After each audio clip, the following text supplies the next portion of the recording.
እንዴ አንተ ነህ እንዴ ፏጨው ሲጠሩ አትሰማም እንዴ እንዴ እኔን ነው እና እኔን ነው አንተን እኮ ነው የምትጠራው አንተ ከተማ ሰው አይደለም በፉጨት ተጠርታ አታውቅም ይቅር በለኝ ገለታ ማረኝ እንዴ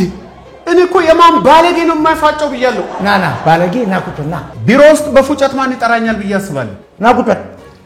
በስንቱ ቅጣው ለሬዲዮ ትንሽ ስምህ ከበድ ያለ ከበደ ስንት አመት የሰራውበት ስም ነው አፈላይ ተጠራ ይልም አይታወቅም ላንተ ተጠራ ማለት ባህር ያለው ችግር የለም ትለምደዋለህ ስላንተ ብዙ ነገሮች ሰምቻለሁ ጥሩ በሰዓት እንደማትገባ በስርዓቱ እንደማትዘጋጅ